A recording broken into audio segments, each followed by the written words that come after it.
ਰਾਵੀ ਨੇ ਵੀ ਸ਼ਿਰਕਤ ਕੀਤੀ, ਨੀਲੀ ਨੇ ਵੀ ਸ਼ਿਰਕਤ ਕੀਤੀ। ਅੱਛਾ, ਉੱਥੇ ਦੁੱਧ ਵਿੱਚ ਜਿਹੜੀ ਮੱਝ ਜਿੱਤੀ ਨਾ ਨੀਲੀ ਦੀ, ਜੀ ਜੀ, ਉਸ ਮੱਝ ਨੇ 3 ਚੁਆਈਆਂ ਦਾ 60 ਲੀਟਰ ਦੁੱਧ ਦਿੱਤਾ। ਅੱਛਾ 60 ਲੀਟਰ 60 ਮਤਲਬ ਲੀਟਰ 20 ਕਿਲੋ 20 ਕਿਲੋ ਜ਼ਬਰਦਸਤ। 20 ਕਿਲੋ। ਪਰ ਹੁਣ ਮਸਲਾ ਇਸ ਗੱਲ ਦਾ ਹੈ, ਘਰ ਦੇ ਵੰਡੇ ਚ ਕੀ ਪਾ ਰਹੇ ਹੋ? ਘਰ ਦੇ ਵੰਡੇ 'ਚ ਅਸੀਂ ਬਨੌਲਾ ਖਾਲ ਪਾਉਂਦੇ ਆ, ਮੱਕੀ ਪਾਉਂਦੇ ਆ ਨਾਲ ਜਿਹੜਾ ਨਾ ਜੀ ਇਹ ਪੂਛਲ ਜਿੰਨਾ ਬਰੀਕ ਹੋਸੀ ਨਾ ਜੀ, ਜੀ ਜੀ, ਇਹ ਖੁੱਡੇ ਦੇ ਵਿੱਚ ਚਰਬੀ ਨਹੀਂ ਹੋਣੀ ਚਾਹੀਦੀ। ਅੱਛਾ ਅੱਛਾ, ਇਹ ਸਰ ਮੱਝ ਟੁਰੇ ਨਾ ਜਨਾਬ, ਜੀ ਜੀ ਤੇ ਜਿਹੜੇ ਅਗਲੇ ਇਹਦੇ ਪੈਰ ਹਨ ਨਾ, ਜੀ ਜੀ, ਪਿਛਲੇ ਪੈਰ ਉਹਨਾਂ ਤੋਂ 4-4 ਇੰਚੀ ਜਾਂ 2-2 ਇੰਚੀ ਬਾਹਰ ਰੱਖੇ ਵਣ, ਪੈਰਾਂ ਤੇ ਪੈਰ ਨਾ ਆਵਣ।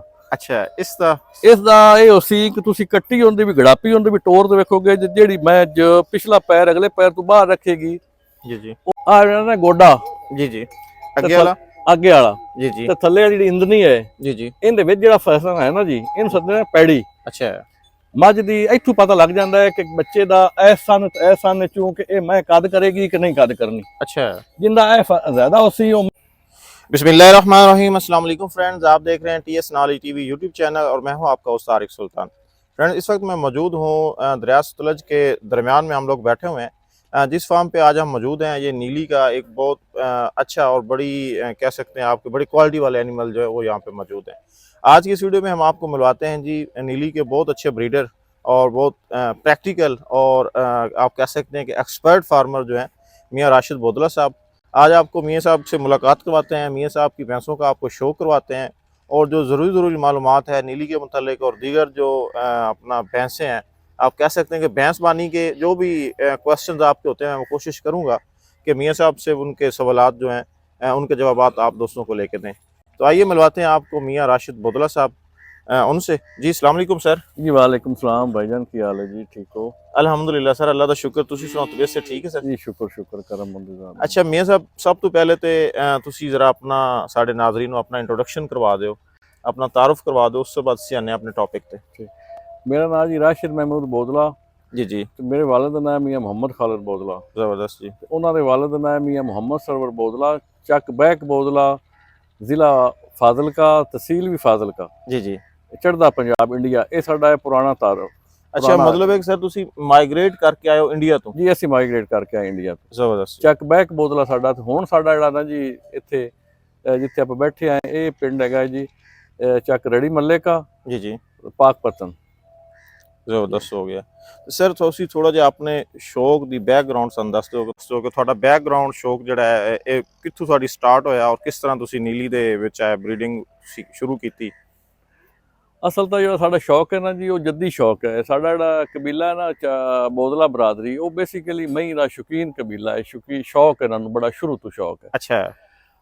ਤੇ ਅਸੀਂ ਜਿਸ ਵੇਲੇ ਪਿੱਛੇ ਹਿੰਦੁਸਤਾਨ 'ਚ ਸਾਂ, ਇਸੇ ਦਰਿਆ ਸਤਲੁਜ ਦੇ ਕਿਨਾਰੇ ਤੇ ਸਾਡੇ ਨਾਲ ਕੋਈ ਪਿੰਡ ਸਨ, ਕੋਈ 15-20 ਪਿੰਡ। ਜੀ ਜੀ, ਤੇ ਉੱਥੇ ਅਸੀਂ ਰਹਿੰਦੇ ਰਹੇ, ਮੱਝਾਂ ਦਾ ਹੀ ਸ਼ੌਕ ਕੀਤਾ। ਅੱਛਾ ਪਿੱਛੋਂ ਸਾਡੇ ਬਜ਼ੁਰਗਾਂ ਨੂੰ ਸ਼ੌਕ ਸੀ। ਫਿਰ ਜਿਸ ਵੇਲੇ ਅਸੀਂ ਇੱਥੇ ਪਾਕਿਸਤਾਨ ਆਏ, ਫਿਰ ਉਹ ਮੱਝਾਂ ਨਾਲ ਲੈ ਕੇ ਆ ਗਏ। ਇੱਥੇ ਸਾਨੂੰ ਰਕਬਾ ਲਾਟ ਹੋ ਗਿਆ, ਇੱਥੇ ਅਸੀਂ ਆਤ ਫਿਰ ਆਬਾਦ ਹੋ ਗਏ। ਜੀ ਜੀ, ਤੇ ਮੱਝਾਂ ਵੀ ਸਾਡੇ ਕੋਈ ਪੁਰਾਣੀਆਂ ਫਿਰਦੀਆਂ ਨੇ। ਅੱਛਾ, ਜਿਹੜੀ ਇੰਡੀਆ ਦੇ ਵਿੱਚ ਤੁਹਾਡੇ ਕੋਲ ਜਾਨਵਰ ਹਨ ਉਹੀ ਤੁਸੀਂ ਇੱਥੇ ਲੈ ਕੇ? ਅਸੀਂ ਉਹੀ ਫਿਰ ਮੇਰਾ ਦਾਦਾ ਜੀ ਲੈ ਕੇ ਆਏ ਇੱਥੇ, ਤੇ ਫਿਰ ਇੱਥੇ ਜਿਹੜਾ ਨਾ ਜੀ ਉਹ ਸਾਡੇ ਕੋਲ ਹੈਗਾ। ਫਿਰ ਅਸੀਂ ਉਹਨੂੰ ਡਿਵੈਲਪ ਕੀਤਾ। ਅੱਛਾ, ਤੇ ਅੱਛੇ ਬਰੀਡਰ ਛੱਡੇ ਤੇ ਉਹਨਾਂ ਨਾਲ ਜਿਹੜਾ ਨਾ ਜੀ ਉਹ ਕੀਤਾ। ਅਸਲ ਤਾਂ ਸਾਨੂੰ ਸ਼ੌਕ ਸੀ। ਸਾਡਾ ਇੱਕ ਬਜ਼ੁਰਗ ਸਨ, ਉਹਨਾਂ ਦਾ ਨਾਂ ਸੀ ਆਲਮ ਸ਼ਾਹ। ਜੀ ਜੀ, ਉਹਨਾਂ ਦੀ ਮੱਝ ਕਿਧਰੇ 1930 ਦੇ ਕਰੀਬ ਜਾਂ 33 ਦੇ ਕਰੀਬ ਨਾ ਜੀ ਉਹ ਇੱਕ ਮੇਲਾ ਹੋਇਆ ਹੈ ਫਰੀਦਕੋਟ ਰਿਆਸਤ ਵਿੱਚ। ਜੀ ਜੀ, ਉੱਥੇ ਸਾਡੀ ਮੱਝ ਨੇ ਜਿਹੜਾ ਨਾ ਜੀ ਫਸਟ ਇਨਾਮ ਲਿਆ ਸੀ ਦੁੱਧ ਵਿੱਚ। ਅੱਛਾ, ਤੇ ਉਹਨੇ ਜਿਸ ਉੱਥੇ ਮੱਝ ਜਿੱਤੀ, ਉਹ ਜਿਹੜਾ ਨਵਾਬ ਸੀ ਉੱਥੋਂ ਦਾ ਰਿਆਸਤ ਦਾ, ਜੀ ਜੀ, ਉਹਨੇ ਉਹ ਮੱਝ ਸਾਨੂੰ ਕੋ ਆਖਿਆ ਕਿ ਸਾਨੂੰ ਦੇ ਦਿਓ ਸ਼ੌਕ ਨਾਲ। ਅਸੀਂ ਫਿਰ ਨਾ ਦਿੱਤੀ। ਸਾਡੇ ਬਜ਼ੁਰਗਾਂ ਆਖਿਆ ਅਸੀਂ ਨਹੀਂ ਦਿੰਦੇ। ਅੱਛਾ, ਉਸ ਮੱਝ ਨੇ ਦੁੱਧ ਕਿੰਨਾ ਦਿੱਤਾ ਇਹ ਤਾਂ ਮੇਰੇ ਕੋਲ ਰਿਕਾਰਡ ਨਹੀਂ ਹੈ, ਕਿਉਂਕਿ ਪੁਰਾਣੀ ਗੱਲ ਹੋ ਗਈ। ਜੀ ਜੀ, ਪਰ ਉਹ ਮੱਝ ਜਿਹੜੀ ਸਾਡੇ ਕੋਲ ਉਹਨਾਂ ਨੇ ਲਈ ਆ ਕੇ ਫਿਰ ਦੋਸਤਾਂ ਨਾਲ ਲੈ ਆਂਦਾ। ਜੀ ਜੀ, ਉਸ ਮੱਝ ਦੇ ਬਦਲੇ ਸਾਨੂੰ 1000 ਏਕੜ ਜ਼ਮੀਨ ਦਿੱਤੀ। ਚੱਕ ਸੰਮੇ ਵਾਲਾ ਹੈ। ਅੱਛਾ, ਇੰਡੀਆ ਦੇ ਵਿੱਚ ਫਾਜ਼ਿਲਕਾ ਦੇ ਨਾਲ ਹੈ, ਚੱਕ ਆਲਮ ਸ਼ਾਹ ਦੇ ਨਾਲ ਹੈ, ਚੱਕ ਸੰਮੇ ਵਾਲਾ। ਜੀ ਜੀ, ਉਹ ਸੰਮੇ ਵਾਲਾ ਜਿਹੜਾ ਨਾ ਜੀ ਪਿੰਡ, ਉਹ ਸਾਨੂੰ ਮੱਝ ਦੇ ਇਵਜ਼ ਵਿੱਚ ਨਵਾਬ ਸਾਹਿਬ ਨੇ ਦਿੱਤਾ ਸੀ, ਫਰੀਦਕੋਟ ਦੇ ਰਿਆਸਤ ਦੇ ਨਵਾਬ ਸਾਹਿਬ ਨੇ। ਉਹ ਬਕਾਇਦਾ ਅਜੇ ਵੀ ਰਿਕਾਰਡ ਹੈ, ਸਾਰੀ ਗੱਲ ਹੈ। ਮਤਲਬ ਜਿਹੜੀ ਹੁਣ ਇੰਡੀਆ ਦੇ ਵਿੱਚ ਮੈਨੂੰ ਸੁਣਦੇ ਪਏ ਨੇ, ਵੇਖਦੇ ਪਏ ਨੇ, ਉਹ ਤਸਦੀਕ ਕਰ ਸਨ ਇਸ ਗੱਲ ਦੀ ਕਿ ਵਾਕਈ ਹੀ ਇਹ ਗੱਲ ਠੀਕ ਹੈ। ਜੀ, ਅੱਛਾ, ਉਸ ਤੋਂ ਬਾਅਦ 1940 ਦੇ ਵਿੱਚ ਜਿਹੜਾ ਨਾ ਜੀ ਦਿੱਲੀ ਦੇ ਵਿੱਚ ਜਿਹੜੀ ਵਾਇਸਰਾਏ ਹਿੰਦ ਨੇ ਨਾ ਜੀ, ਜੀ ਜੀ, ਉਹ ਇੱਕ ਨੁਮਾਇਸ਼ ਲਵਾਈ ਸੀ, ਆਲ ਇੰਡੀਆ ਜਿਹਨੂੰ ਸੱਦੇ ਸਨ, ਆਲ ਇੰਡੀਆ ਮਵੇਸ਼ੀ ਮੇਲਾ। ਜੀ ਜੀ ਉਹਦੇ ਚ 1940 ਵਿੱਚ ਮੁर्रा ਮੱਝ ਨੇ ਵੀ ਸ਼ਿਰਕਤ ਕੀਤੀ, ਰਾਵੀ ਨੇ ਵੀ ਸ਼ਿਰਕਤ ਕੀਤੀ, ਨੀਲੀ ਨੇ ਵੀ ਸ਼ਿਰਕਤ ਕੀਤੀ। ਅੱਛਾ ਉੱਥੇ ਦੁੱਧ ਵਿੱਚ ਜਿਹੜੀ ਮੱਝ ਜਿੱਤੀ ਨਾ ਨੀਲੀ ਦੀ, ਜੀ ਜੀ ਉਸ ਮੱਝ ਨੇ 3 ਚੁਆਈਆਂ ਦਾ 60 ਲੀਟਰ ਦੁੱਧ ਦਿੱਤਾ। ਅੱਛਾ 60 ਲੀਟਰ 60 ਮਤਲਬ ਲੀਟਰ 20 ਕਿਲੋ 20 ਕਿਲੋ ਜ਼ਬਰਦਸਤ 20 ਕਿਲੋ। ਪਰ ਹੁਣ ਮਸਲਾ ਇਸ ਗੱਲ ਦਾ ਹੈ ਕਿ ਉਹ ਮਾਹੌਲ ਨਿਕਲ ਗਿਆ, ਜੀ ਜੀ ਉਹ ਵਕਤ ਗੁਜ਼ਰ ਗਿਆ। ਹੁਣ ਨਾ ਉਹਨਾਂ ਮਈਆਂ ਨੂੰ ਉਨੀ ਕੋਈ ਖੁਰਾਕ ਦਿੰਦਾ ਹੈ, ਨਾ ਉਹ ਮਾਹੌਲ ਫਰਾਹਮ ਕਰਦੇ ਨੇ। ਜੀ ਜੀ ਤੇ ਹੁਣ ਜਿਹੜਾ ਨਾ ਜੀ ਉਹ ਮੱਝਾਂ ਉਸ ਵਕਤ ਵੀ ਨੀਲੀ ਦਾ ਮੇਰੇ ਕੋਲ ਬਕਾਇਦਾ ਰਿਕਾਰਡ ਹੈ। ਮੈਂ ਉਹ ਮੇਰੇ ਕੋਲ ਜਿਹੜਾ ਉਹ ਮੁਕਾਬਲੇ ਦਾ ਬਕਾਇਦਾ ਹੈ ਨਾ ਜੀ, ਉਹ ਅਸੀਂ ਜ਼ਰਾ ਵੀਡੀਓ ਦੇ ਵਿੱਚ ਵੀ ਦੋਸਤਾਂ ਨੂੰ ਵਿਖਾਵਾਂਗੇ ਜੀ ਜੀ ਤਾਂ ਕਿ ਇਹ 20 ਕਿਲੋ ਦੁੱਧ ਜਿਹੜਾ ਹੈ ਨਾ ਜੀ, ਇਹ ਸੁਣ ਕੇ ਇੱਕ ਦਫਾ ਧਚਕਾ ਲੱਗਦਾ ਹੈ ਕਿਉਂਕਿ 1940 ਦੇ ਵਿੱਚ ਤਾਂ ਬੋਸਟਨ ਵਗੈਰਾ ਵੀ ਇੰਟਰੋਡਿਊਸ ਨਾ ਬੋਸਟਨ ਕੇ ਦੇ ਉੱਥੇ ਉਸਲ ਤੋਂ ਨੈਚੁਰਲ ਸੀ ਨਾ, ਸਾਰਾ ਸਿਸਟਮ ਨੈਚੁਰਲ ਸੀ ਜੀ ਜੀ। ਤੇ ਉਹਦਾ ਇੱਕ ਵਜ੍ਹਾ ਵੀ ਇਹ ਸੀ ਨਾ ਜੀ ਕਿ ਉਸ ਵਕਤ ਵਿੱਚ ਇੱਕ ਮੱਝ ਨੂੰ ਜੀ ਜੀ ਇੱਕ ਕੱਟੀ 3-3 4-4 ਮੱਝਾਂ ਪੀਂਦੀ ਹੁੰਦੀ ਹੈ ਜੀ ਜੀ। ਜਿਹੜੇ ਕੱਟੇ ਹੁੰਦੇ ਸਨ ਨਾ ਜੀ, ਉਹਨਾਂ ਨੂੰ ਅੱਗੇ ਪਿੱਛੇ ਦੇ ਦਿੰਦੇ ਸਨ ਤੇ ਕੱਟੀਆਂ ਨੂੰ ਦੁੱਧ ਬੰਦੇ ਪਵਾਉਂਦੇ ਆਏ ਜੀ ਜੀ। ਮੱਝਾਂ ਨੂੰ ਵੀ ਖੁਰਾਕ ਦਿੰਦੇ ਆਏ, ਮਤਲਬ ਪਿਓਰ ਵੜੇਵੇਂ ਪਾਵਣੇ, ਕਲਾਂ ਪਾਵਣੀਆਂ, ਹੋਰ ਕੰਮ ਕਰਨਾ ਜ਼ਬਰਦਸਤ ਹੋ ਗਿਆ। ਤੇ ਬਾਹਰ ਚਰਦੇ ਆਏ ਮੱਝਾਂ। ਜੀ ਜੀ। ਸਰ ਇਸ ਟਾਈਮ ਤੁਹਾਡੇ ਕੋਲ ਟੋਟਲ ਕਿਤਨੇ ਜਾਨਵਰ ਨੇ ਛੋਟੇ ਵੱਡੇ? ਇਸ ਟਾਈਮ ਮੇਰੇ ਕੋਲ ਹੈ ਨਾ ਕੋਈ 60-65 ਜਾਨਵਰ ਹੈ ਜੀ। ਮਾਸ਼ਾਅੱਲਾ। ਟੋਟਲ ਨੀਲੀ ਬਰੀਡ ਹੈ? ਇਹ ਟੋਟਲ ਨੀਲੀ ਬਰੀਡ, ਬਿਲਕੁਲ ਨੀਲੀ ਪਿਓਰ। ਅੱਛਾ ਸਰ, ਨੀਲੀ ਦੀ ਤਾਰੀਖ ਜਿਹੜੀ ਹੈ ਇਸ ਦੇ ਬਾਰੇ ਥੋੜਾ ਜਿਹਾ ਦੱਸ ਦਿਓ ਕਿ ਇਹ ਜਿਸ ਤਰ੍ਹਾਂ ਤੁਸੀਂ ਦੱਸਿਆ ਕਿ 1933 ਜੀ ਜੀ, ਇਹ ਆਪਣਾ 1833 1933 ਦੱਸਿਆ 1933 ਜੀ। ਇਹ ਉਸ ਤੋਂ ਸ਼ੁਰੂ ਹੋਈ ਹੈ ਬਰੀਡ ਪਹਿਲੇ ਦੀ ਹੈ? ਨਹੀਂ, ਇਹ ਬਰੀਡ ਪਹਿਲੇ ਦੀ ਹੈ। ਅੱਛਾ। ਇਹ ਮਤਲਬ ਮੈਂ ਤੁਹਾਨੂੰ ਵਾਕਿਆ ਇੱਕ ਸੁਣਾਇਆ ਹੈ 1933 ਦਾ। ਜੀ ਜੀ। ਉਸ ਤੋਂ ਪਹਿਲੇ ਦੀ ਬਰੀਡ ਤਾਂ ਪਹਿਲੇ ਦੀ ਡਿਵੈਲਪ ਹੈ ਨਾ ਜੀ ਨੀਲੀ। ਸਰ ਇਸ ਦਾ ਕੋਈ origin ਜਾਂ ਇਸ ਦਾ ਕੋਈ ਇਸ ਦੇ ਬਾਰੇ ਕੋਈ ਤੁਹਾਨੂੰ ਮਾਲੂਮਾਤ ਹੈ ਨੀਲੀ ਦੀ? ਜਿਹੜੀ ਨੀਲੀ ਦੀ ਓਰੀਜਨਲ ਬਰੀਡ ਹੈ ਨਾ ਜੀ, ਉਹਦੇ ਵਿੱਚ ਸਾਡੇ ਬਜ਼ੁਰਗਾਂ ਕੋਲ ਜਿਹੜਾ ਮੈਂ ਸੁਣਿਆ ਨਾ, ਉਹ ਇਹ ਹੈ ਕਿ ਇਹ ਜਿੰਨੀ ਮੈਂ ਦੇ ਵਿੱਚ ਬਗਿਆਈ ਜਾਂਦੀ ਜਾਂਦੀ ਨਾ ਜੀ, ਉਹ ਮੈਂ ਉਨੀ ਨੀਲੀ ਵਾਲੇ ਪਾਸੇ ਪਿਓਰਟੀ ਹੁੰਦੀ ਜਾਂਦੀ। ਅੱਛਾ। ਮਤਲਬ ਜੱਜੀ ਹੋਣੀ ਚਾਹੀਦੀ ਹੈ, ਮੁੱਛ ਬੱਗੀ ਹੋਣੀ ਚਾਹੀਦੀ ਹੈ, ਪੈਰ ਅਗਲੇ ਪਿਛਲੇ ਧੋਤੇ ਹੋਣੇ ਚਾਹੀਦੇ ਨੇ, ਪੁੱਛ ਲੱਦਾ ਬੱਗਾ ਹੋਣਾ ਚਾਹੀਦਾ ਹੈ, 5 ਕਲਿਆਣ ਹੋਣੀ ਚਾਹੀਦੀ। ਨੀਲੀ ਹੈ ਹੀ 5 ਕਲਿਆਣ। ਅੱਛਾ ਜੀ। ਮੁर्रा ਮੈਂ ਤੇ ਰਾਵੀ ਮੈਂ ਦੇ ਵਿੱਚ ਕਾਲਕ ਹੈਗੀ ਹੈ।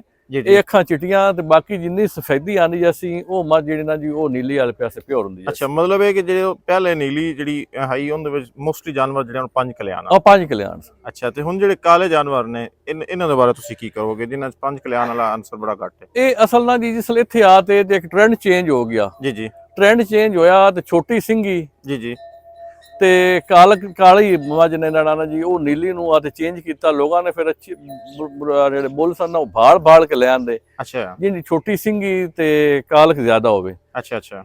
ਉਹਨੇ ਆ ਤੇ ਮੈਂ ਸਮਝਣਾ ਕਿ ਨੀਲੀ ਨੂੰ ਪਿਛਾ ਹਟਾਇਆ ਅਗਾਂ ਲਿਜਾਣ ਦੇ ਬਜਾਏ। ਜੀ ਜੀ। ਨੀਲੀ ਬੈਕ ਮਾਰਿਆ ਉਸ ਛੋਟੀ ਸਿੰਘੀ ਨੇ ਤੇ ਉਹ ਕਾਲਾ ਰੰਗ ਨੇ। ਅੱਛਾ ਅੱਛਾ। ਮੱਝ ਨੀਲੀ ਦੀ ਨਾ ਜੀ, ਜੀ ਉਹਨੂੰ ਇਹਨਾਂ ਨੇ ਆ ਤੇ ਥੋੜਾ ਜਿਹਾ ਬੈਕ ਕੀਤਾ ਜਿਸ 47 ਤੋਂ ਬਾਅਦ। ਸਰ ਥੋੜਾ ਜਿਹਾ ਸਾਨੂੰ ਨਾ ਜੀ ਦੱਸ ਦਿਓ ਕਿ ਨੀਲੀ ਦੀ ਪਹਿਚਾਨ ਜਿਹੜੀ ਨਾ ਉਸ ਦੇ ਬਾਰੇ ਥੋੜਾ ਜਿਹਾ ਕਿਸੇ ਜਾਨਵਰ ਦੇ ਉੱਤੇ ਜ਼ਰਾ ਖਲੋ ਕੇ ਨਾ ਥੋੜੀ ਜੀ ਪਹਿਚਾਨ ਦੱਸ ਦਿਓ, ਉਸ ਤੋਂ ਬਾਅਦ ਫਿਰ ਅਗਲੇ ਅਸੀਂ ਕੁਐਸਚਨ ਤੁਹਾਡੇ ਤੇ ਕਰਨੇ ਚ। ਜਿਹੜੀ ਨੀਲੀ ਦੀ ਮੱਝ ਹੈ ਨਾ, ਨੀਲੀ ਦਾ ਜੀ ਜੀ ਉਹ ਵੇਖੋ ਮੈਂ ਤੁਹਾਨੂੰ ਦੱਸਣਾ ਜੀ, ਇਹ ਪੁੱਛਲ ਜਿੰਨਾ ਬਰੀਕ ਹੋਸੀ ਨਾ ਜੀ ਜੀ ਇਹ ਖੁੱਡੇ ਦੇ ਵਿੱਚ ਚਰਬੀ ਨਹੀਂ ਹੋਣੀ ਚਾਹੀਦੀ। ਅੱਛਾ ਠੀਕ ਹੈ ਜੀ। ਸੂਹ ਬਦਾਮ ਜਿੱਡੀ ਹੋਣੀ ਚਾਹੀਦੀ, ਛੋਟੀ ਸੂਹ ਹੋਣੀ ਚਾਹੀਦੀ। ਇਹ ਹੱਡੀ ਉੱਚੀ ਘਣੀ ਉੱਚੀ ਨਹੀਂ ਹੋਣੀ ਚਾਹੀਦੀ, ਪਰ ਇਹ ਥੱਲੇ ਮੱਧਮ ਵੀ ਨਹੀਂ ਹੋਣੀ ਚਾਹੀਦੀ। ਮਤਲਬ ਇਹ ਵਾਜ਼ੇ ਨਮਾਇਆ ਨਜ਼ਰ ਆਵੇ। ਇਹ ਸਾਈਡਾਂ ਵਾਲੇ ਹੱਡੀਆਂ ਦੇ ਬਰਾਬਰ ਹੋਵੇ ਜਾਂ ਥੋੜੀ ਉੱਚੀ ਹੋਵੇ? ਨਹੀਂ ਇਹਨਾਂ ਦੇ ਬਰਾਬਰ ਹੋਵੇ ਜਾਂ ਥੋੜੀ ਉੱਚੀ ਹੋਵੇ। ਇਹਨਾਂ ਤੋਂ ਘੱਟ ਨਹੀਂ ਹੋਣੀ ਚਾਹੀਦੀ। ਅੱਛਾ। ਇਹਨਾਂ ਨਹੀਂ ਘੱਟ ਹੋਸੀ ਤਾਂ ਉਹ ਸੋਹਣੀ ਨਹੀਂ ਮੱਝ ਲੱਗਦੀ। ਅੱਛਾ। ਅਗਲਾ ਕਵਾਂ ਮੱਝ ਦਾ ਜਿਹੜਾ ਨਾ ਜੀ ਉਹ ਨੀਵਾ ਹੋਣਾ ਚਾਹੀਦਾ। ਜਿਹੜਾ ਕਵਾਂ ਹੈ ਨਾ ਕੰਗਰੇਟ ਵਾਲੀ ਹੱਡੀ। ਅੱਛਾ, ਇਹ ਪਿਛਲੀ ਹੱਡੀ ਤੋਂ ਨੀਵਾ ਹੋਣਾ ਚਾਹੀਦਾ? ਇਹ ਪਿਛਲੀ ਹੱਡੀ ਤੋਂ ਨੀਵਾ ਹੋਣਾ ਚਾਹੀਦਾ। ਜੀ ਸਿਆਣੇ ਬੰਦੇ ਆਖਦੇ ਸਨ ਕਿ ਕਰਵੇ ਨਾਲ ਪਾਣੀ ਪਾਈਏ ਨਾ ਇੱਥੇ ਜੀ ਤੇ ਪਾਣੀ ਲਵੇ ਮੈਂ ਰਿਹਾ ਅਗਲੇ ਜੋੜਾਂ ਕੋਲ ਬੈਠਾ। ਅੱਛਾ, ਮਤਲਬ ਪਿੱਛੇ ਉੱਚੀ ਹੋਵੇ, ਅੱਗੂ ਥੋੜੀ ਨੀਵੀਂ। ਹਾਂ, ਮੱਝ ਪਿੱਛੇ ਉੱਚੀ ਹੋਵੇ ਜੀ ਅੱਗੂ ਮੱਝ ਨੀਵੀਂ ਹੋਣੀ ਚਾਹੀਦੀ ਹੈ। ਅੱਛਾ। ਕੰਨ ਮੈਂ ਤੇ ਵੱਡੇ ਹੋਣੇ ਚਾਹੀਦੇ ਨੇ। ਅੱਛਾ, ਇਹਨਾਂ ਦੇ ਵਿੱਚ ਕੀ ਹਕਮਤ ਹੈ? ਵੱਡੇ ਕੰਨ ਛੋਟੇ ਕੰਨ, ਇਹਨਾਂ ਦਾ ਕੀ ਸਰ ਹੈ? ਵੱਡੇ ਕੰਨਾਂ ਦੇ ਵਿੱਚ ਇਹ ਹੁੰਦਾ ਜੀ ਕਿ ਜਿਹੜੇ ਵੱਡੇ ਕੰਨ ਹੁੰਦੇ ਨਾ ਉਹ ਮੈਂ ਮਜਾਜ਼ਨ ਜਿਹੜੀ ਹੈ ਨਾ ਜੀ ਉਹ ਮੈਂ ਅੱਛੀ ਹੁੰਦੀ, ਉਹਦਾ ਮਿਜਾਜ਼ ਅੱਛਾ ਹੁੰਦਾ ਹੈ। ਉਹ ਖੂਨ ਨੂੰ ਠੰਡਾ ਰੱਖਦੇ ਨੇ। ਕੰਨ ਦਾ ਮਤਲਬ ਇਹ ਹੈ ਕਿ ਵੱਡੇ ਕੰਨ ਦਾ ਜਿਹੜਾ ਨਾ ਉਹ ਮੱਝ ਦੇ ਖੂਨ ਨੂੰ ਠੰਡਾ ਰੱਖਦਾ ਹੈ। ਮੱਝ ਗਰਮ ਨਹੀਂ ਹੁੰਦੀ, ਮਿੱਠੀ ਮੱਝ ਹੁੰਦੀ ਹੈ। ਮਿੱਠੀ ਮੱਝ ਦੀ ਨਿਸ਼ਾਨੀ ਹੈ, ਮਿੱਠੀ ਮੱਝ ਦੀ ਨਿਸ਼ਾਨੀ ਹੈ ਕਿਉਂਕਿ ਉਸ ਵਕਤ ਚ ਟੀਕੇ ਸ਼ੀਕੇ ਹੁੰਦੇ ਨਹੀਂ ਸਨ। ਜੀ। ਤੇ ਮਿੱਠੀ ਮੱਝ ਦੀ ਨਿਸ਼ਾਨੀ ਹੈ ਕਿ ਆਪਣਾ ਜਿਹੜਾ ਨੇ ਲੰਮੇ ਕੰਨ ਹੋਣ। ਹੁਣ ਘੋੜਾ ਜਿਹੜਾ ਹੈ ਉਹ ਛੋਟੇ ਕੰਨ ਵਾਲਾ ਜ਼ਿਆਦਾ ਪਸੰਦ ਕੀਤਾ ਜਾਂਦਾ ਇਸ ਵਜ੍ਹਾ ਤੋਂ ਕਿ ਛੋਟੇ ਕੰਨ ਵਾਲਾ ਘੋੜਾ ਗਰਮ ਹੁੰਦਾ ਹੈ। ਉਹ ਤਾਂ ਛੋਟਾ ਕੰਨਾਂ ਦੇ ਵਿੱਚ ਪਤਾ ਲੱਗ ਜਾਂਦਾ ਹੈ ਕਿ ਮੱਝ ਦਾ ਮਿਜਾਜ਼ ਕੀ ਆਂਦਾ ਤੁਹਾਨੂੰ। ਅੱਛਾ ਅੱਛਾ, ਮਤਲਬ ਇਹ ਕਿ ਟੈਂਪਰਾਮੈਂਟ ਵੱਡੇ ਕਰਨ ਵਾਲੀ ਮੱਝ ਦਾ ਟੈਂਪਰਾਮੈਂਟ ਕਦੀ ਵੀ ਲੂਜ਼ ਨਹੀਂ ਹੋਇਆ। ਲੂਜ਼ ਨਹੀਂ ਹੋਏਗਾ, ਮਤਲਬ ਉਹ ਮਿੱਠੀ ਹੋਏਗੀ। ਉਹ ਮਿੱਠੀ ਹੋਏਗੀ, ਇਹ ਨਿਸ਼ਾਨੀ ਹੈ। ਅੱਛਾ ਅੱਛਾ ਸਰ, ਤੁਸੀਂ ਦੱਸ ਰਹੇ ਸੀ ਕਿ ਸੂਹ ਜਿਹੜੀ ਹੈ ਛੋਟੀ ਹੋਣੀ ਚਾਹੀਦੀ, ਇਸ ਦੇ ਵਿੱਚ ਇਹ ਜਿਹੜੀ ਸੂਹ ਛੋਟੀ ਉਮਰ ਦਾ ਵਿੱਚ ਹੁੰਦਾ ਹੈ ਕਿ ਜਿਹੜੀ ਸੂਹ ਛੋਟੀ ਵਾਲੀ ਮੱਝ ਹੈ ਨਾ ਜੀ, ਉਹ ਆਵਾਜ਼ ਨਹੀਂ ਕੱਢੇਗੀ। ਅੱਛਾ ਹਾਂਜੀ, ਜਿਹੜੀ ਆ ਫੁੱਲਾ ਕੱਢਦੀ ਹੈ ਨਾ ਮੱਝਾਂ ਜੀ ਜੀ, ਆਵਾਜ਼, ਇਹ ਛੋਟੀ ਸੂਹ ਵਾਲੀ ਮੱਝ ਕਦੇ ਵੀ ਆਵਾਜ਼ ਨਹੀਂ ਕੱਢਦੀ। ਜ਼ਬਰਦਸਤ ਹੋ ਗਿਆ। ਜੀ ਅੱਛਾ, ਇਹ ਕਰੈਕਟਰ ਜਿਹੜੇ ਨੇ ਆਹਿਸਤਾ ਆਹਿਸਤਾ ਨੀਲੀ ਦੇ ਵਿੱਚ ਇੰਟਰੋਡਿਊਸ ਕਰਵਾਏ ਗਏ ਨੇ। ਜੀ ਹਾਂ। ਠੀਕ ਹੋ ਗਿਆ। ਅੱਛਾ ਸਰ, ਤੁਸੀਂ ਹੋਰ ਕੁਝ ਨੀਲੀ ਦੀ ਪਛਾਣ ਦੇ ਬਾਰੇ ਦੱਸ ਰਹੇ ਸੀ।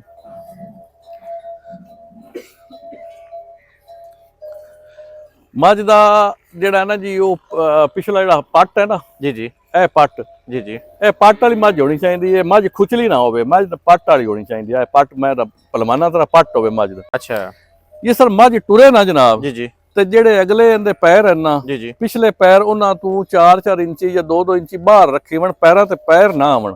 ਅੱਛਾ, ਇਸ ਦਾ ਇਹ ਹੋਸੀ ਕਿ ਤੁਸੀਂ ਕੱਟੀ ਹੁੰਦੀ ਵੀ ਗੜਾਪੀ ਹੁੰਦੀ ਵੀ ਟੋਰ ਦੇ ਵੇਖੋਗੇ, ਜਿਹੜੀ ਮੱਝ ਪਿਛਲਾ ਪੈਰ ਅਗਲੇ ਪੈਰ ਤੋਂ ਬਾਹਰ ਰੱਖੇਗੀ ਜੀ ਜੀ, ਉਹ ਮੈਂ ਚੱਡੇ ਬਾਜ਼ ਹੋਸੀ।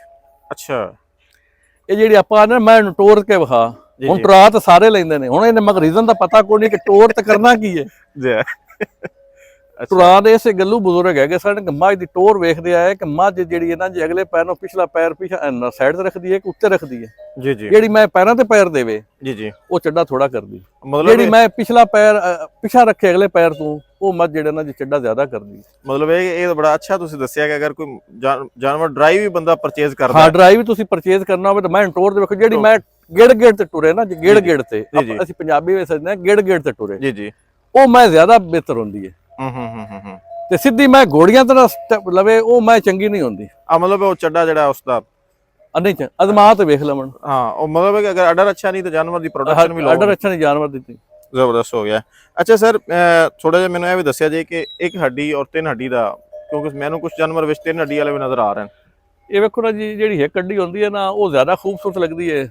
ਜਿਹੜੀ ਛੋਟੀ ਹੱਡੀ ਨਾਲ ਹੁੰਦੀਆਂ ਨੇ ਜੀ ਜੀ, ਉਹਨਾਂ ਦਾ ਮੈਂ ਤਾਂ ਇਹ ਸਮਝਣਾ ਕਿ ਕੁਆਲਿਟੀ ਦਾ ਫਰਕ ਕੋਈ ਨਹੀਂ ਹੁੰਦਾ, ਉਹ ਖੂਬਸੂਰਤੀ ਦਾ ਇੱਕ ਅਮਲ ਹੈ। ਅੱਛਾ, ਮਤਲਬ ਤੁਹਾਡੇ ਤਜਰਬੇ ਦੇ ਮੁਤਾਬਕ ਪ੍ਰੋਡਕਸ਼ਨ ਦਾ ਉਸ ਨਾਲ ਪ੍ਰੋਡਕਸ਼ਨ ਦਾ ਉਹਦੇ ਚ ਕੋਈ ਅਮਲ ਦਖਲ ਨਹੀਂ ਹੈ। ਜ਼ਬਰਦਸਤ ਹੋ ਗਿਆ ਜੀ। ਅੱਛਾ ਸਰ, ਨੀਲੀ ਦੇ ਵਿੱਚ ਤੁਸੀਂ ਕੁਝ ਜਾਨਵਰ ਮੈਂ ਵੇਖੇ ਨੇ ਵਿੱਚ ਬਲੈਕ ਅੱਖ ਵੀ ਹੈ, ਵਾਈਟ ਵੀ ਹੈ। ਹਾਂ, ਕਿਆ ਨੀਲੀ ਦੀ ਓਰੀਜਨਲ ਨੀਲੀ ਜਿਹੜੀ, ਕਿਉਂਕਿ ਤੁਹਾਨੂੰ ਦਾ ਘਰਾਨਾ ਬੜਾ ਪੁਰਾਣਾ ਹੈ, ਉਹ ਤੁਹਾਨੂੰ ਬੜਾ ਖਾਨਦਾਨੀ ਸ਼ੌਕ ਕਰ ਰਹੇ ਹੋ, ਨੀਲੀ ਦੇ ਵਿੱਚ ਅੱਖ ਦਾ ਹੈ ਜ਼ਿਕਰ ਕਿ ਵਾਈਟ ਹੋਵੇ ਜਾਂ ਬਲੈਕ ਹੋਵੇ?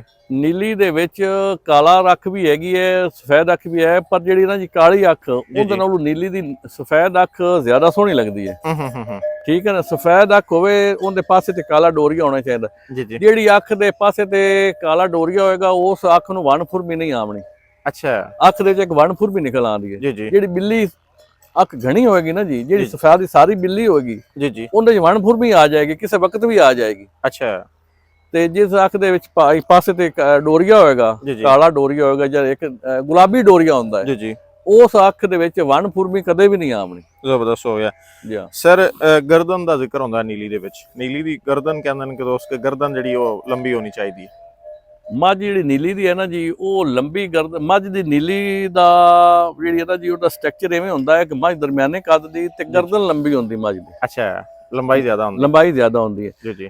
ਮੈਂ ਦੀ ਪਛਾਣ ਇਹ ਹੈ ਕਿ ਮੈਂ ਕੱਦ ਨਾਲੋਂ ਮੈਂ ਲੰਬੀ ਜ਼ਿਆਦਾ ਹੋਵੇ। ਅੱਛਾ, ਲੰਬਾਈ ਮੈਂ ਦੀ ਜ਼ਿਆਦਾ ਹੋਵੇ, ਮੈਂ ਦੀ ਗਰਦਨ ਜ਼ਿਆਦਾ ਹੋਵੇ, ਉਹ ਨੀਲੀ ਦੀ ਇੱਕ ਪਛਾਣ ਹੈ, ਖੂਬਸੂਰਤ ਵੀ ਲੱਗਦੀ ਹੈ। ਤੇ ਮੱਝ ਜਿਹੜਾ ਨਾ ਜੀ, ਜਿੰਨੀ ਨੀਵੀਂ ਹੋ ਕੇ ਚਰੇਗੀ ਨਾ, ਆਪਣਾ ਥੱਲੂ ਚਾਵੇਗੀ ਪੱਠੇ, ਜੇ ਚਰੇਗੀ ਥੱਲੇ ਜੀ ਜੀ, ਤੇ ਮੱਝ ਦੀ ਜਿਹੜੀ ਕੁਦਰਤੀ ਤੌਰ ਤੇ ਜਿਹੜੀ ਬਾਦ ਹੁੰਦੀ ਹੈ ਜੀ ਜੀ, ਜਿਹੜੀ ਆ ਬਾਦ ਹੁੰਦੀ ਹੈ ਉਹਦੀ, ਉਹ ਬਾਹਰ ਨਿਕਲ ਜਾਂਦੀ ਹੈ। ਅੱਛਾ ਅੱਛਾ ਅੱਛਾ, ਹਾਂਜੀ, ਇਹ ਕੁਦਰਤੀ ਤੌਰ ਤੇ ਮੱਝ ਦੀ ਬਾਹਰ ਨਿਕਲ ਜਾਂਦੀ ਹੈ, ਜਿਹੜੀ ਮੈਂ ਲੰਮੀ ਹੋ ਕੇ ਤੇ ਜਿਹੜਾ ਪੱਠੇ ਥੱਲੂ ਚਾਵੇ। ਅੱਛਾ ਅੱਛਾ ਅੱਛਾ ਸਰ, ਨਾ ਤੁਸੀਂ ਜ਼ਿਕਰ ਕੀਤਾ ਹੈ ਕਿ ਮੱਝ ਦਾ ਕੱਦ ਦਰਮਿਆਨਾ ਹੁੰਦਾ ਹੈ, ਹਾਂਜੀ, ਤੇ ਗਰਦਨ ਲੰਬੀ ਦੀ ਲੰਬਾਈ ਜ਼ਿਆਦਾ ਹੁੰਦਾ ਹੈ। ਕਿਆ ਨੀਲੀ ਦੀ ਜਿਹੜੀ ਪੁਰਾਣੀਆਂ ਓਰੀਜਨਲ ਮੱਝਾਂ ਸੀ, ਉਹ ਵੀ ਦਰਮਿਆਨੇ ਕੱਦ ਦੀਆਂ? ਦਰਮਿਆਨੇ ਕੱਦ ਦੀਆਂ, ਬਹੁਤ ਵੱਡਾ ਕੱਦ ਨਹੀਂ ਸੀ। ਅੱਛਾ, ਬਹੁਤ ਵੱਡਾ ਕੱਦ ਨਹੀਂ ਸੀ। ਅੱਛਾ, ਦਰਮਿਆਨਾ ਕੱਦ ਦਾ। ਇਹ ਮਧਰੀ ਪੈੜੀ ਦੇ ਵੀ ਆਉਂਦੀਆਂ ਨੇ। ਅਸੂਲੀ ਤੌਰ ਤੇ ਨਾ ਜੀ, ਕੱਦ ਜਿਹੜੇ ਹੁੰਦਾ ਨਾ ਮੱਝਾਂ ਦੇ, ਮਤਲਬ ਪੈੜੀ ਸਦਨੇ ਆ ਅਸੀਂ, ਇਹ ਆ ਜਿਹੜਾ ਗੋਡਾ ਜੀ ਜੀ, ਅੱਗੇ ਵਾਲਾ ਜੀ ਜੀ, ਤੇ ਥੱਲੇ ਜਿਹੜੀ ਇੰਦਨੀ ਹੈ ਜੀ ਜੀ, ਇਹਦੇ ਵਿੱਚ ਜਿਹੜਾ ਫੈਸਲਾ ਹੈ ਨਾ ਜੀ, ਇਹਨੂੰ ਸੱਦਦੇ ਨੇ ਪੈੜੀ। ਅੱਛਾ, ਮੱਝ ਦੀ ਇੱਥੋਂ ਪਤਾ ਲੱਗ ਜਾਂਦਾ ਹੈ ਕਿ ਬੱਚੇ ਦਾ ਇਸ ਸੰਨ ਚੋਂ ਕਿ ਇਹ ਮੈਂ ਕਦ ਕਰੇਗੀ ਕਿ ਨਹੀਂ ਕਦ ਕਰਨੀ। ਅੱਛਾ, ਜਿੰਦਾ ਇਹ ਜ਼ਿਆਦਾ ਹੋਸੀ ਉਹ ਮੈਂ ਕਦ ਕਰੇਗੀ, ਜਿੰਦੀ ਇਹ ਪੈੜੀ ਛੋਟੀ ਹੋਸੀ ਉਹ ਪੈੜੀ ਛੋਟੀ ਵਾਲੀ ਮੈਂ ਕਦ ਮੁਨਾਸਬ ਕਰਸੀ। ਅੱਛਾ ਤੇ ਨੀਲੀ ਚ ਪੈੜੀ ਛੋਟੀ ਹੈ? ਇਹ ਨੀਲੀ ਚ ਪੈੜੀ ਛੋਟੀ ਵੀ ਹੈ ਤੇ ਵੱਡੀ ਪੈੜੀ ਵੀ ਹੈ। ਅੱਛਾ, ਇਹ ਛੋਟੀਆਂ ਚ ਵੱਡੀ ਪੈੜੀ ਬਣ ਜਾਂਦੀ ਤੇ ਵੱਡੀਆਂ ਛੋਟੀ। ਇਹ ਦੋਵੇਂ ਨਸਲਾਂ ਨੀਲੀ ਤੇ ਪਾਈਆਂ ਜਾਂਦੇ ਨੇ। ਕੋਈ ਲੋਕ ਵੱਡੀਆਂ ਪਸੰਦ ਕਰਦੇ ਨੇ, ਕੋਈ ਛੋਟੀਆਂ ਨੂੰ ਪਸੰਦ ਕਰਦੇ ਨੇ, ਤੇ ਬਹੁਤ ਵੱਡਾ ਕੱਦ ਨੀਲੀ ਦਾ ਨਹੀਂ ਹੁੰਦਾ। ਅੱਛਾ, ਮਤਲਬ ਦਰਮਿਆਨਾ ਸੋਹਣਾ ਦਰਮਿਆਨਾ ਕੱਦ ਸੋਹਣਾ ਕੱਦ ਹੁੰਦਾ ਹੈ। ਜ਼ਬਰਦਸਤ ਹੋ ਗਿਆ। ਤੇ ਸਰ ਤੁਹਾਡੇ ਕੋਲ ਕਿਉਂਕਿ ਤੁਸੀਂ ਕੋਈ 100 ਜਾਨਵਰ ਦੀ ਫਾਰਮਿੰਗ ਕਰ ਰਹੇ ਹੋ ਜੀ ਔਰ ਕਾਫੀ ਅਰਸੇ ਤੋਂ ਕਰ ਰਹੇ ਹੋ ਸਰ, ਤੁਹਾਡੇ ਕੋਲ ਹਾਈਐਸਟ ਦੁੱਧ ਜਿਹੜਾ ਤੁਸੀਂ ਕਿਤਨਾ ਨੀਲੀ ਦੀ ਮੱਝ ਥੱਲੋਂ ਚੋਇਆ? ਜਿਹੜਾ ਮੈਂ ਚੋਇਆ ਨਾ ਜੀ, ਮੇਰੀ ਆ ਨੁਕਰੀ ਮੱਝ ਖੜੀ ਹੈ। ਇਹ ਪੀਰ ਇਸਰਾਰ ਸ਼ਾਹ ਇਹਦੇ ਗਵਾਹ ਨੇ। ਬੂਸਟਨ ਬਾਸਟਨ ਤੋਂ ਬਗੈਰ ਆ ਨੁਕਰੀ ਮੈਂ ਛੱਡ ਬੂਸਟਨ ਤੋਂ ਬਗੈਰ ਇਹ ਮੈਂ ਨੇ ਆਪਣਾ ਜੀ 12 ਤੇ 12 24 ਲੀਟਰ ਮੱਝ ਨੇ ਦੁੱਧ ਦਿੱਤਾ। ਅੱਛਾ, 24 ਜੀ ਆ। ਇਹ ਜ਼ਰਾ ਇਹਦਾ ਜ਼ਰਾ ਦੋਸਤਾਂ ਸ਼ੌਕ ਕਰਵਾਉਂਦੇ ਆ। ਹੱਲ ਕਰਾਓ। ਇਹ ਮੱਝ ਜੀ ਜਵਾਨੀ ਸੀ ਨਾ ਜੀ। ਜੀ ਇਹ ਗੱਲ ਹੈ 2000 ਦੀ। ਅੱਛਾ, ਇਹ ਮੈਂ ਹੁਣ 22ਵਾਂ ਸੂਆ ਸੂੰਦੀ ਪਈ ਹੈ। ਅੱਛਾ, 22 ਸੂਏ ਮਾਸ਼ਾਅੱਲਾ। ਇਹ ਪੀਰ ਇਸਰਾਰ ਸ਼ਾਹ ਸਾਹਿਬ ਨੇ ਆਦੇ ਹੱਥਾਂ ਦੇ ਨਾਲ ਇਹ ਮੱਝ ਦਾ ਦੁੱਧ ਜਿਹੜਾ ਨਾ ਜੀ ਉਹ ਜਿਹੜਾ ਸੀ। ਅੱਛਾ, ਇਸ ਮੇਰੇ ਕੋਲ 24 ਲੀਟਰ ਤੋਂ ਬਾਅਦ ਮੈਂ ਨੇ ਦੁੱਧ ਨਹੀਂ ਦਿੱਤਾ। ਅੱਛਾ ਸਰ, ਜਾਨਵਰ ਕੋਲ ਚੂੰਕਿ ਹੁਣ ਤੇ ਮੇਲਿਆਂ ਦੇ ਵਿੱਚ ਰਿਕਾਰਡ ਜਿਹੜੇ ਨੇ ਬਹੁਤ ਉੱਤੇ ਚਲੇ ਗਏ ਨੇ। ਜੀ ਹਾਂ। ਮੱਝ ਕੋਲ ਓਰੀਜਨਲ ਦੁੱਧ ਹੈ ਕਿਤਨਾ? ਜਿਹੜੀ ਮੈਂ ਦੇਵੇ ਨਾ 16 ਤੋਂ 20 ਲੀਟਰ ਦੁੱਧ। ਅੱਛਾ, ਸਾਡੀ ਇੱਥੇ ਨੀਲੀ ਤੇ ਸਾਡੀ ਆ ਖੁਰਾਕ ਤੇ ਜੀ ਅਸੀਂ ਉਸ ਮੱਝ ਨੂੰ ਬਹੁਤ ਅੱਛਾ ਮੱਝ ਗਿਣਦੇ ਹਾਂ। ਉਹ ਮੱਝ ਬਹੁਤ ਅੱਛੀ ਮੱਝ ਹੁੰਦੀ ਹੈ। ਜ਼ਬਰਦਸਤ ਹੋ ਗਿਆ। ਬਾਕੀ ਸਾਰੇ ਕੂੜ ਨੇ। ਅੱਛਾ, ਜਿੰਨੇ ਕੋ ਮਰਜ਼ੀ ਮਾਰੀ ਜਾਵੇ। ਮਤਲਬ ਇਹ ਕਿ ਮੱਝ ਅੱਛੀ ਜਿਹੜੀ ਹੈ ਉਹਦੇ ਕੋਲ ਦੁੱਧ 16 ਤੋਂ 20 ਲੀਟਰ ਦੁੱਧ ਜਿਹੜੀ ਮੱਝ ਦੇਵੇ ਨਾ, ਗਵਾਲ ਵਿੱਚ ਮੱਝ ਦੇ ਦੇਵੇ, ਚਰਾਈ ਵਿੱਚ ਮੱਝ ਦੇ ਦੇਵੇ, ਜਿਵੇਂ ਆਪਣੇ ਛੇੜ ਵਿੱਚ ਮੱਝ ਦੇ ਦੇਵੇ, ਜੀ ਉਹ ਬੜਾ ਦੁੱਧ ਹੈ। ਅੱਛਾ, ਮਤਲਬ ਇਹ ਕਿ ਦੋਸਤਾਂ ਨੂੰ ਜ਼ਰਾ ਇਸ ਚੀਜ਼ ਦੇ ਉੱਤੇ ਵੀ ਕਿਉਂਕਿ ਲੋਕ ਸਮਝਦੇ ਨੇ ਕਿ ਹੁਣ ਜਿਹੜੀ ਮੱਝ ਹੈ ਨਾ ਉਹ ਸ਼ੁਰੂ ਹੀ 20 ਲੀਟਰ ਤੋਂ ਉੱਤੇ ਹੋ ਰਹੀ ਹੈ। ਨਹੀਂ ਇਹ ਐਵੇਂ ਝੂਠ ਮਾਰਦੇ ਨੇ। ਜੀ 20 ਲੀਟਰ ਦੁੱਧ ਤੋਂ ਉੱਤੇ ਮੱਝ ਵੇਖੋ ਨਾ, ਮੱਝ ਦਾ ਮਕਸਦ ਇਹ ਹੈ ਨਾ ਕਿ ਤੁਹਾਨੂੰ ਮੱਝ ਕੋਈ ਚੀਜ਼ ਦੇਵੇ। ਜੀ ਜੋ ਮੱਝ ਲੈ ਲਵੇ ਦੁੱਧ ਤੁਹਾਡੇ ਕੋਲ 50 ਲੀਟਰ ਦੇ ਪੈਸੇ ਖਾ ਜਾਵੇ ਇੱਕ ਦਿਨ ਵਿੱਚ ਜੀ ਤੇ ਦੁੱਧ ਦੇ ਦੇਵੇ 30 ਲੀਟਰ ਜੀ ਤੇ ਮੁੜ ਤੁਸੀਂ ਮੈਨੂੰ ਦੱਸੋ ਕਿ ਉਹਦਾ ਫਾਇਦਾ ਹੈ? ਇਸੇ ਤਰ੍ਹਾਂ ਹਾਂਜੀ, ਇਸੇ ਤਰ੍ਹਾਂ ਮੱਝ ਚਰਾਈ ਵਿੱਚ ਤੇ ਕੋਈ ਸੇਰ ਦੋ ਸੇਰ ਵੰਡੇ ਨਾਲ ਜੀ ਮੱਝ 20 ਲੀਟਰ ਦੁੱਧ ਦੇ ਦੇਵੇ, ਬਹੁਤ ਅੱਛੀ ਮੱਝ, ਤੇ ਉਹ 15 ਲੀਟਰ ਤੁਹਾਨੂੰ ਬਚ ਗਿਆ, 5 ਲੀਟਰ ਦੇ ਪੈਸੇ ਗਏ। ਜ਼ਬਰਦਸਤ ਹੋ ਗਿਆ। ਇਹ ਸਭ ਫਰਾਡ ਮਾਰਦੇ ਨੇ ਬੂਸਟਰ ਲਾ ਹੈ। ਤੁਸੀਂ ਕਿਸੇ ਵੀ ਚੀਜ਼ ਨੂੰ ਤੁਸੀਂ ਜਿਹੜਾ ਨਾ ਜੀ ਓਵਰਡੋਜ਼ ਕਰਕੇ ਜੀ ਤੇ ਜੋ ਕੁਝ ਮਰਜ਼ੀ ਕਰ ਲਓ, ਤੇ ਉਹਨੂੰ ਤੁਸੀਂ ਦੁੱਧ ਨਹੀਂ ਗਿਣ ਸਕਦੇ। ਅੱਛਾ ਸਰ, ਤੁਸੀਂ ਇਹਨਾਂ ਜਾਨਵਰਾਂ ਨੂੰ ਕੀ ਖੁਰਾਕ ਦੇ ਰਹੇ ਹੋ? ਚਰਾਈ ਕਰਵਾ ਰਹੇ ਹੋ? ਅਸੀਂ ਇਹਨਾਂ ਨੂੰ ਚਰਾਈ ਕਰਾਉਂਦੇ ਪਏ ਜੀ। ਅੱਛਾ, ਪਿਛਲੇ 6 ਮਹੀਨੇ ਚਰਾਈ, ਗਰਮੀਆਂ ਵਾਲੇ 6 ਮਹੀਨੇ ਚਰਾਈ, ਸਰਦੀਆਂ ਵਿੱਚ ਇਹਨਾਂ ਨੂੰ ਪੱਠੇ ਬਰਸੀਮ ਦੇ। ਅੱਛਾ, ਨਾਲ ਕਿਲੋ 1.5 ਕਿਲੋ ਅਸੀਂ ਜਿਹੜਾ ਨਾ ਜੀ ਇਹ ਵੰਡਾ ਜਿਹੜਾ ਘਰ ਦਾ ਤਿਆਰ ਕੀਤਾ ਨਾ ਉਹ ਪਾ ਦਿੰਦੇ। ਘਰ ਦੇ ਵੰਡੇ 'ਚ ਕੀ ਪਾ ਰਹੇ ਹੋ? ਘਰ ਦੇ ਵੰਡੇ 'ਚ ਅਸੀਂ ਬਨੌਲਾ ਖਾਲ ਪਾਣੇ ਆ, ਮੱਕੀ ਪਾਣੇ ਆ, ਨਾਲ ਜਿਹੜਾ ਨਾ ਜੀ ਕਣਕ ਪਾਣੇ ਆ। ਅੱਛਾ, ਕੋਈ ਨਾਲ ਮਿੱਠਾ ਸੋਡਾ ਪਾ ਦਿੱਤਾ ਤੇ ਉਹਦੇ ਵਾਸਤੇ। ਬਾਅਦ ਵਾਸਤੇ ਅਸੀਂ ਕੌੜ ਤੋਂ ਜਿਹੜਾ ਹੁੰਦਾ ਨਾ ਇੱਥੋਂ ਜਿਹੜਾ ਬਰਾਨੀ ਹੁੰਦਾ ਜੀ ਉਹ ਚਾਹ ਤੇ ਬੋਰੀਆਂ ਨਾਲ ਉਵੇਂ ਅੱਗੇ ਛੱਡ ਦਿੰਦੇ ਆ, ਮੈਂ ਹੀ ਖਾ ਜਾਂਦੇ। ਅੱਛਾ, ਕੌੜ ਤੋਂ ਜਾਨਵਰ ਖੁਦ ਹੀ ਖਾ ਜਾਂਦਾ? ਜ਼ਬਰਦਸਤ ਹੋ ਗਿਆ। ਇਹ ਬਾਅਦ ਦਾ ਤਰੀਕਾ ਹੈ ਬਾਅਦ ਖਤਮ ਕਰਨ ਦਾ। ਅੱਛਾ ਸਰ, ਇੱਕ ਕੁਐਸਚਨ ਹੋ ਰਿਹਾ ਕਿ ਜਾਨਵਰ ਜਿਹੜੇ ਨੇ ਕਿਉਂਕਿ ਤੁਹਾਡੇ ਕੋਲ ਚਰਾਈ ਹੈ ਔਰ ਜਾਨਵਰ ਸਮਾਰਟ ਨੇ, ਮਤਲਬ ਅੱਛੇ, ਬਹੁਤ ਜ਼ਿਆਦਾ ਮੋਟੇ ਨਹੀਂ ਔਰ ਬਹੁਤ ਲਿਸੇ ਵੀ ਨਹੀਂ। ਅੱਛਾ, ਇੱਕ ਬੰਦਾ ਨੀਲੀ ਤੋਂ ਜਾਨਵਰ ਲੈ ਕੇ ਜਾਂਦਾ ਜੀ, ਉਹ ਫਾਰ ਐਗਜ਼ਾਮਪਲ ਫੈਸਲਾਬਾਦ ਚਲਾ ਗਿਆ, ਗੁਜਰਾਤ ਚਲਾ ਗਿਆ, ਲਾਹੌਰ ਚਲਾ ਗਿਆ। ਅੱਛਾ, ਉੱਥੋਂ ਜਾਨਵਰ ਉਹ ਸਾਰੇ ਤੇ ਟ੍ਰਾਂਸਫਰ ਹੋ ਜਾਂਦਾ ਹੈ, ਜਿਸ ਤਰ੍ਹਾਂ ਖੁਰਾਕ ਗਵਾਲ ਦਿੱਤੀ ਜਾਂਦੀ ਉਸ ਨੂੰ ਵੰਡਾ ਦਿੱਤਾ ਜਾਂਦਾ। ਕਿ ਇਹ ਨੀਲੀ ਦਾ ਜਾਨਵਰ ਆਪਣਾ ਸਟਰਕਚਰ ਮੇਨਟੇਨ ਰੱਖੇਗਾ ਜਾਂ ਉੱਥੇ ਜਾ ਕੇ ਖਰਾਬ ਕਰੇਗਾ? ਮੈਂ ਤੁਹਾਨੂੰ ਇੱਕ ਗੁਰ ਦੀ ਗੱਲ ਦੱਸਣਾ ਜੀ ਨੀਲੀ ਦੀ ਮੱਝ ਨੂੰ ਤੁਸੀਂ ਲੈ ਜਾਓ ਜਿੱਥੇ ਵੀ ਜੀ ਉਹਨੂੰ ਤੁਸੀਂ ਹਫਤੇ ਵਿੱਚ ਇੱਕ ਦਿਨ ਜਾਂ 2 ਦਿਨ ਜੀ ਲਾਜ਼ਮੀ ਜ਼ਮੀਨ ਤੇ ਪੱਠੇ ਸੱਟ, ਸਾਰਾ ਦਿਨ ਜ਼ਮੀਨ ਤੋਂ ਪੱਠੇ ਚੁਆਏ ਕਰੋ। ਅੱਛਾ, ਕੁਤਰਾ ਵੀ ਥੱਲੇ ਜ਼ਮੀਨ ਤੇ ਪਾ ਦਿੱਤਾ ਜਾਂ ਲੰਬੇ ਪੱਠੇ ਜ਼ਮੀਨ ਤੇ ਪਾ ਦਿੱਤੇ। ਮੱਝ ਹਫਤੇ ਦੇ ਵਿੱਚ ਆਦਾ ਜਿਸ ਥੱਲੂ ਮੱਠੇ ਚਾਵੇਗੀ ਨਾ ਜੀ, ਉਹ ਆਟੋਮੈਟਿਕਲੀ ਕੁਦਰਤੀ ਤੌਰ ਤੇ ਉਹਦੀ ਬਾਦ ਨਿਕਲ ਜਾਏਗੀ। ਤੁਸੀਂ ਚਰਾਈ ਕਰਾਉਂਦੇ ਨੇ ਜੀ ਜਿੱਥੋਂ ਮੱਝ ਚਰ ਜਾਵੇ ਉੱਥੋਂ ਮਗਰੋਂ ਹੱਥ ਲਾ ਤੇ ਵੇਖ ਲਵੇ ਉਹ ਥੱਲੇ ਥਾਂ ਸਿੰਨੀ ਹੋਸੀ, ਉਹਦੇ ਚੋਂ ਗੰਦਾ ਪਾਣੀ ਨਿਕਲ ਜਾਂਦਾ, ਬਾਦੀ ਪਾਣੀ ਨਿਕਲ ਜਾਂਦਾ। ਇਹ ਕੁਦਰਤੀ ਤੌਰ ਤੇ ਮੱਝ ਸਾਫ਼ ਹੋ ਜਾਂਦੀ ਹੈ। ਲੋਕ ਇਹਨਾਂ ਨੂੰ ਉੱਚਾ ਖਾਣਾ ਕੁਤਰਾ ਪਾਉਂਦੇ ਨੇ ਤੇ ਉਹਦੇ ਚ ਬਾਦ ਸਾਰੀ ਮੱਝ ਦੀ ਪਹਿਲੀ ਜੜੀ ਬੁਨਿਆਦ ਦੇ ਬਾਦ ਹੈ। ਅੱਛਾ, ਕਿ ਤੁਸੀਂ ਜਿਹੜਾ ਨਾ ਜੀ ਬਾਦੀ ਜਿਹੜੀ ਮੱਝ ਹੋ ਗਈ ਨਾ ਜੀ, ਉਹਨੇ ਹੀ ਥਣ ਮਾਰਨਾ ਹੈ ਜੀ ਬਾਦੀ ਮੱਝ ਨੇ ਬਿਮਾਰ ਹੋਣਾ ਹੈ ਜੀ ਬਾਦੀ ਮੱਝ ਨੇ ਦੁੱਧ ਘੱਟ ਦੇਣਾ ਹੈ। ਅੱਛਾ, ਇਹਦਾ ਬਾਅਦ ਦਾ ਕੰਟਰੋਲ ਕਰਨਾ ਪੈਂਦਾ, ਬਾਅਦ ਹੀ ਮੈਂ ਸਿਰ ਲੈ ਜਾਂਦੀ। ਜ਼ਬਰਦਸਤ ਹੋ ਗਿਆ। ਅੱਛਾ ਸਰ, ਐਂਡ ਦਾ ਇੱਕ ਕੁਐਸਚਨ ਹੈ, ਉਸ ਤੋਂ ਬਾਅਦ ਤੁਹਾਡੇ ਜ਼ਰਾ ਜਾਨਵਰਾਂ ਦਾ ਸ਼ੌਕ ਕਰਨਾ, ਜਾਨਵਰ ਵਿਖਾਣੇ ਆ।